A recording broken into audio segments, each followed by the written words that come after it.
मेरे दादा मरहूम मोहम्मद गफूर भी फ्रीडम फाइटर थे। मुझको मालूम है सुक्की जो मेरा पुराना गांव है, एक दिन जब अंग्रेजी कपड़ा पहनने का बायकाट का हुआ तो जितने सूट थे उनके, वो एक दिन उन्होंने सुक्की गांव में आग जला के जितने उनके अंग्रेजी कपड़े थे वो सारे के सारे वहां जला दिए। और शायद इसी का असर था कि मेरे वालिद 1942 में पटना कॉलेज में इंग्लिश ऑनर्स में पढ़ते थे, मरहूम शकूर अहमद, और उन्होंने आज़ादी की लड़ाई में हिस्सा लिया।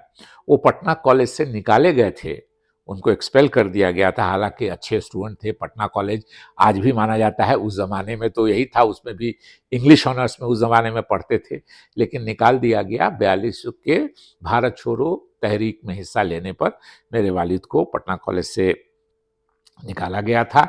और ये जो असेंबली के सामने अभी सतमूर्ति है जिस पर 7 लोगों की मूर्ति है जो जो जो शहीद हुए थे, उस भीड़ में मेरे वालिद भी थे।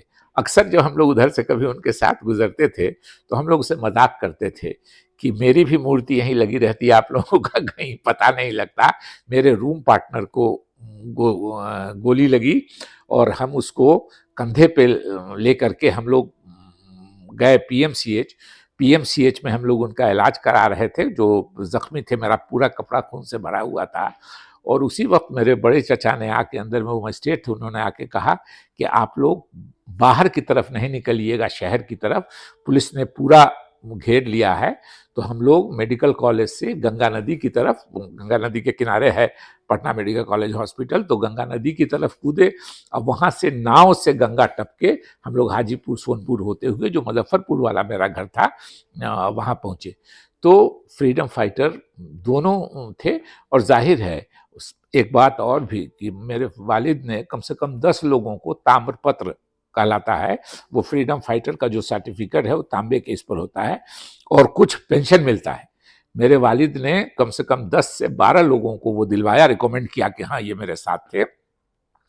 लेकिन खुद मेरे वालिद ने ताम्रपत्र नहीं लिया कि मैंने इसलिए आज़ादी में हिस्सा नहीं लिया था कि मैं कुछ पैसा लूंगा या मैं कुछ ये लूंगा। तो मेरे वालिद ने इनकार कर दिया था। तो हर आदमी क्या लोग सोचिए, ये नहीं मैं कह रहा हूँ कि जिन लोगों ने लिया उन्होंने गलत किया, उनकी अपनी सोच थी मेरे वालिद का। और मेरे वालिद को चूंकि एमएलए थे, मिनिस्टर तो नहीं हुए, डिप्टी स्पीकर हुए, मिनिस्टर का ही रैंक हुआ। और फिर समाज में इज्जत थी, अपने घर पे जमीन जायदाद थी, इसलिए भी सोच के उन्होंने नहीं लिया था। जिनको जरूरत रही होगी उन्होंने लिया होगा।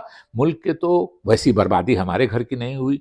ऐसे ऐसे आपको घराने मिलेंगे आज़ादी की लड़ाई में जिनका सब कुछ खत्म हो गया। अगर उन बेचारों ने लिया तो ये अच्छा किया, उनका हक भी था। मेरे वालिद ने ये सोच के कि हमने इसलिए नहीं कुर्बानी दी थी, और उनकी हैसियत भी थी, घर में भी जमीन जायदाद माशाल्लाह थी, और फिर एमएलए थे, ये थे, इसलिए उन्होंने नहीं लिया।